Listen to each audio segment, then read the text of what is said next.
ഇത് obstructive sleep apnoea അല്ലെങ്കിൽ OSA എന്ന് പറയുന്ന ഒരു ശ്വാസകോശ സംബന്ധമായിട്ടുള്ള ഒരു രോഗത്തെക്കുറിച്ചിട്ടുള്ള ഒരു വീഡിയോ ആണ്.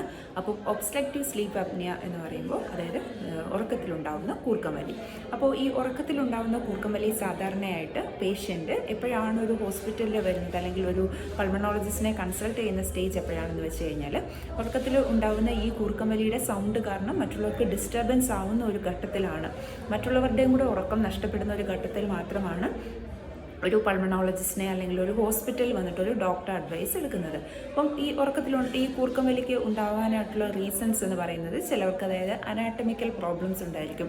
അതായത് അവരുടെ ആ ഒരു ലാരിങ്സ് എന്ന് പറയും, ആ ഒരു ഭാഗത്ത് അതായത് നമ്മളുടെ ശ്വാസനാളത്തിൻ്റെയും അതായത് നമ്മളുടെ തൊണ്ടയുടെയും ഒക്കെ ഒരു ഭാഗത്തായിട്ട് അതായത് ത്രോട്ടിൻ്റെ ഭാഗത്തായിട്ട് അവിടെ കഴുത്തിൽ അകത്ത് സ്പേസ് കുറവായിരിക്കും. അങ്ങനെ സ്പേസ് കുറഞ്ഞിട്ടുണ്ടാകുന്നപ്പോൾ അതുകൊണ്ട് അവർ ഉറങ്ങുന്ന സമയത്ത് നമ്മളുടെ അതായത് നാവിലെ മസിൽസ് അതായത് നമ്മുടെ നാക്കിലെ മസിൽസ് റിലാക്സ് ചെയ്യും. അങ്ങനെ നാക്ക് കുറച്ച് പുറകോട്ട് പോകാനായിട്ടുള്ള സാധ്യതയുണ്ട്. അപ്പം അത് കാരണം അവിടെ ഒബ്സ്ട്രക്ഷൻ വന്നിട്ട് അതായത് അവിടെ തടസ്സം വന്നിട്ടുണ്ടാവും. അതായത് അനാറ്റമിക്കൽ ഡിസ്റ്റർബൻസ് ഉള്ള പേഷ്യൻസിന് അതായത് അനാറ്റമിക്കൽ വേരിയേഷൻസ് ഉള്ള പേഷ്യൻസിന് അങ്ങനെയായിരിക്കും സംഭവിക്കുന്നത്.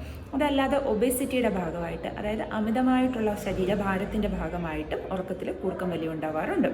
അതല്ലാതെ വരുന്നത് കണ്ടീഷൻസ് എന്ന് പറഞ്ഞു കഴിഞ്ഞാൽ പേഷ്യൻസിന് അതായത് ഇപ്പോൾ COPD ഉള്ള പേഷ്യൻസിന് അല്ലെങ്കിൽ ഒരു ലങ് ഡിസീസ് ഉള്ള ഒരു പേഷ്യൻറ്റിന് അല്ലെങ്കിൽ ഒരു ഹാർട്ട് ഡിസീസ് ഉള്ള ഒരു പേഷ്യൻറ്റിന് ഈ ഒബേസിറ്റിയും കൂടെ വരികയാണെങ്കിൽ അതായത് ഈ അമിതമായ ശരീരഭാരം കൂടി വരികയാണെങ്കിൽ ഉറക്കത്തിലുണ്ടാകുന്ന കൂർക്കംവലിക്ക് സാധ്യത കൂടുതലാണ്. അപ്പോൾ അങ്ങനെ ഒരു പേഷ്യൻസ് വരുന്ന സമയത്ത് അവർക്ക് രോഗലക്ഷണങ്ങൾ എന്ന് പറയുന്നത് അവർക്ക് പകൽ സമയങ്ങളിൽ നന്നായിട്ട് ഉറക്കം വരും. അപ്പോൾ രാത്രിയിൽ അവർക്ക് ഉറക്കം കാണില്ല, പകൽ സമയത്ത് നന്നായിട്ട് ഉറക്കം വരും. രാത്രിയിൽ അവർ ഇടയ്ക്കിടയ്ക്ക് ഉറക്കത്തിൽ നിന്ന് ഡിസ്റ്റർബ്ഡ് ആയിട്ട് എണീക്കും.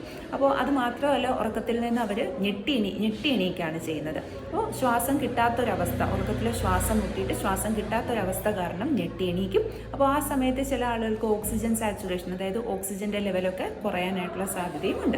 അപ്പോൾ പകൽ സമയങ്ങളിൽ അവർ അതായത് ഇരിക്കുമ്പോൾ തന്നെ ഉറങ്ങിപ്പോകുന്ന അവസ്ഥ, അല്ലെങ്കിൽ വണ്ടി ഓടിക്കുമ്പോൾ ഡ്രൈവ് ചെയ്യുന്ന സമയത്ത് ഉറങ്ങിപ്പോകുന്ന അവസ്ഥ, ജോലി ചെയ്യുന്ന സമയത്ത് അല്ലെങ്കിൽ കമ്പ്യൂട്ടറിൻ്റെ ഫ്രണ്ടിലൊക്കെ ഇരുന്ന് ജോലി ചെയ്യുകയാണെങ്കിൽ അവർ ഉറങ്ങിപ്പോകുന്ന അവസ്ഥ. അപ്പം പകൽ സമയങ്ങളിൽ അവർക്ക് ഭയങ്കര ക്ഷീണവും ഉറക്കമായിരിക്കും. അങ്ങനെ ഈ ഉറക്കത്തിലുണ്ടാകുന്ന കൂർക്കംവലി ചികിത്സിക്കാതെ ട്രീറ്റ് ചെയ്യാതെ മുന്നോട്ട് പോവുകയാണെങ്കിൽ പിന്നീടുണ്ടാകുന്ന കോംപ്ലിക്കേഷൻസ് ഉണ്ട്.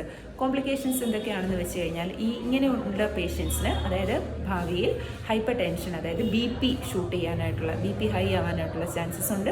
അതായത് ഡയബറ്റീസ് വരാനുള്ള ചാൻസസ് ഉണ്ട്. അതുപോലെ കൊളസ്ട്രോൾ കൂടുതലാവാനുള്ള ചാൻസസ് ഉണ്ട്. ഹാർട്ട് അറ്റാക്കിൻ്റെ ഹാർട്ട് അറ്റാക്കിൻ്റെ ചാൻസ് കൂടുതലാണ്. അപ്പോൾ പിന്നീട് ഇവർ അതായത് നിരന്തരമായിട്ട് ഈ ഓക്സിജൻ്റെ എമൗണ്ട് ഉറക്കത്തിൻ്റെ ഇടയിൽ കുറയുന്നത് കാരണം അവർക്ക് ലങ്സിന് കോംപ്രമൈസ്ഡ് ആയിട്ട് പിന്നീട് ഓക്സിജൻ സപ്പോർട്ട് വേണ്ടി വരുന്ന ചാൻസസ് ഉണ്ട്. അതുപോലെ പേഷ്യൻസ് ശ്രദ്ധിക്കേണ്ട ഒരു കാര്യമാണ് അവർക്ക് അമിതമായിട്ടുള്ള ക്ഷീണം തോന്നും പകൽ സമയങ്ങളിൽ. അതായത് ഉറക്കത്തിൽ നിന്ന് എണീക്കുമ്പോൾ തന്നെ നല്ല ക്ഷീണം തോന്നും. പകൽ മുഴുവൻ വളരെ നല്ല ക്ഷീണിതമായിട്ടുള്ളൊരു അവസ്ഥയായിരിക്കും. പിന്നീട് അവർക്കൊരു കോൺസെൻട്രേഷൻ കിട്ടാതെ ഇരിക്കുന്ന പോലെ തോന്നും. അതായത് അവർ എന്ത് ജോലിയാണോ ചെയ്യുന്നത് പെട്ടെന്ന് കോൺസെൻട്രേഷൻ പോകുന്ന പോലെ തോന്നും. അതായത് ലാക്ക് ഓഫ് കോൺസെൻട്രേഷൻ കിട്ടില്ല. ഇപ്പോൾ പഠിക്കുന്ന കുട്ടികൾക്കൊക്കെയാണ് ഞാൻ നേരത്തെ പറഞ്ഞ പോലെ അനാറ്റമിക്കൽ വേരിയേഷൻ കാരണം ഉണ്ടാകുന്ന ഒരു ഒബ്സ്ട്രക്ഷൻ കൊണ്ടുവരുന്ന കൂർക്കംവലിയാണെങ്കിൽ അവർക്ക് പഠിത്തത്തിൽ ശ്രദ്ധിക്കാൻ പറ്റില്ല. അതുപോലെ അവരുടെ പെർഫോമൻസ് അതായത് അവർ ജോലിയിൽ നന്നായിട്ട് പെർഫോം ചെയ്യാൻ പറ്റില്ല. അപ്പോൾ ഇതൊക്കെയാണ് അതിൻ്റെ പൊതുവായിട്ട് ഉണ്ടാകുന്ന രോഗലക്ഷണങ്ങൾ. അപ്പോൾ മിക്ക പേഷ്യൻസും ഇതൊരു സാധാരണ ഒരു കണ്ടീഷൻ അല്ലെങ്കിൽ ഇതൊരു രോഗാവസ്ഥയാണെന്ന് മിക്ക പേഷ്യൻസിനും അറിയില്ല. ഉറക്കത്തിലുണ്ടാകുന്ന കൂർക്കംവലിയെ നമ്മൾ ഒബ്സ്ട്രക്റ്റീവ് സ്ലീപ്പ് അപ്നിയ എന്ന് പറയും. അതൊരു രോഗാവസ്ഥ തന്നെയാണ്, ഒരു ഗുരുതരമായിട്ടുള്ള ഒരു രോഗാവസ്ഥ എന്ന് തന്നെ വേണമെങ്കിൽ പറയാം, ട്രീറ്റ് ചെയ്തിട്ടില്ല എങ്കിൽ. അപ്പോൾ അതിൻ്റെ ട്രീറ്റ്മെൻറ്റ് ചെയ്യുന്നതിന് മുന്നേ അങ്ങനെ ഒരു പേഷ്യൻറ്റ് നമ്മുടെ അടുത്ത് വരികയാണെങ്കിൽ അതിന് കുറച്ച് ബേസിക് ഇൻവെസ്റ്റിഗേഷൻസ് നമ്മൾ ചെയ്യും, ബേസിക് ടെസ്റ്റ് നമ്മൾ ചെയ്യും. അപ്പോൾ മിക്ക പേഷ്യൻസിനും അതിൻ്റെ ഒരു പ്രോഗ്രസ് ചെയ്തൊരവസ്ഥയിലായിരിക്കും നമ്മളുടെ അടുത്ത് വരുന്നത്.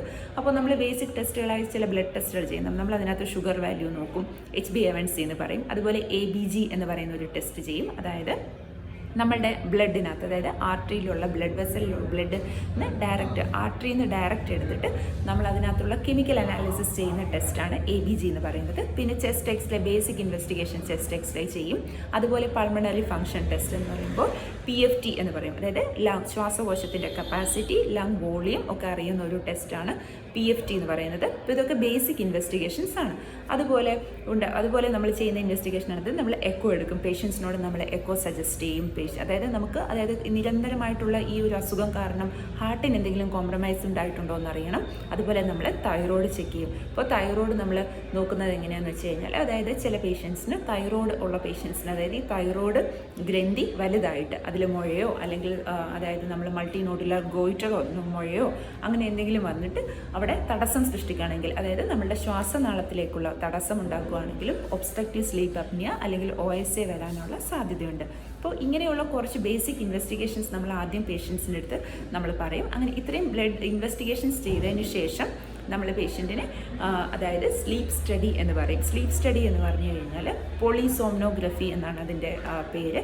അപ്പോൾ പേഷ്യൻ്റ് ഉറങ്ങുന്ന സമയത്ത് നമ്മൾ അതിന് ലീഡ്സ് കണക്ട് ചെയ്യും. അതായത് പേഷ്യൻ്റ് ഉറങ്ങുന്ന സമയത്ത് നമ്മൾ പേഷ്യൻ്റ് ബ്രെയിൻ വേവ്സ് ഡിറ്റക്റ്റ് ചെയ്യും. അതുപോലെ ഓക്സിജൻ സാച്ചുറേഷൻ നോക്കും, പൾസ് റേറ്റ് നോക്കും, ശ്വാസം എടുക്കുന്നതിൻ്റെ അളവ് അതായത് റെസ്പിറേറ്ററി റേറ്റ് നമ്മൾ നോക്കും.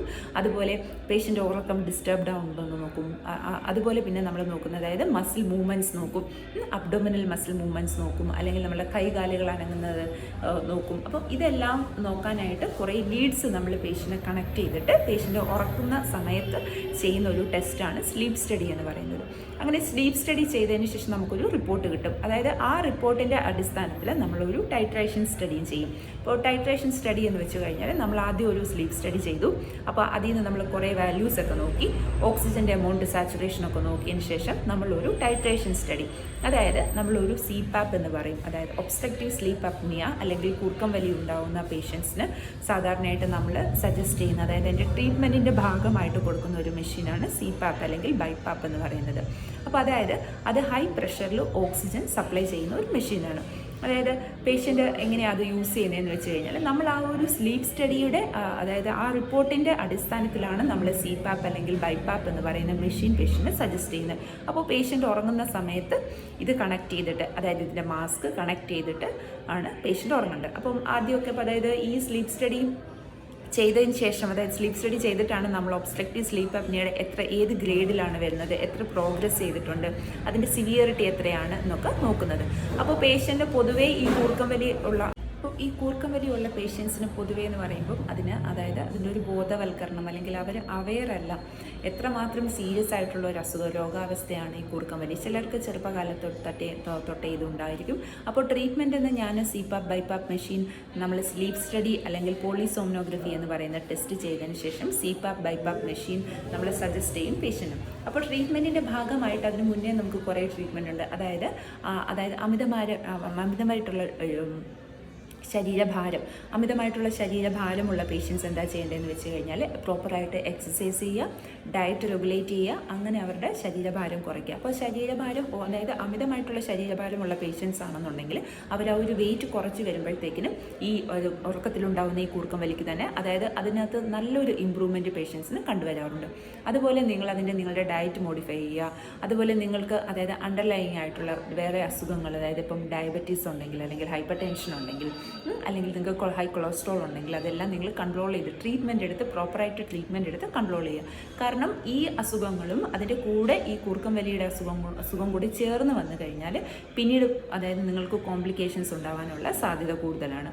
പ്രത്യേകിച്ചും ഹാർട്ട് റിലേറ്റഡ് കോംപ്ലിക്കേഷൻസ് ആയിരിക്കും. അതായത് ഈ കൂർക്കം വലി, അതായത് ഉറക്കത്തിലുണ്ടാകുന്ന കൂർക്കം വലി നിങ്ങളിങ്ങനെ അതായത് ട്രീറ്റ് ചെയ്യാതെ ഇഗ്നോർ ചെയ്ത് പോവുകയാണെന്നുണ്ടെങ്കിൽ, പേഷ്യൻസ് ഇങ്ങനെ ഇഗ്നോർ ചെയ്ത് പോവുകയാണെങ്കിൽ അത് കുറേ നാൾ കഴിയുന്ന സമയത്ത് പേഷ്യൻസിന് ഡിപ്രഷൻ ഉണ്ടാകാനുള്ള സാധ്യതയുണ്ട്. കാരണം അവർ കുറേ കാലങ്ങളായിട്ട് നന്നായിട്ട് ഉറങ്ങുന്നില്ല, ഉറങ്ങാത്തത് കാരണം അവർക്ക് ഉണ്ടാവുന്ന മാനസിക ബുദ്ധിമുട്ട്, അപ്പോൾ അത് ഡിപ്രഷനിലേക്കും നയിക്കാം.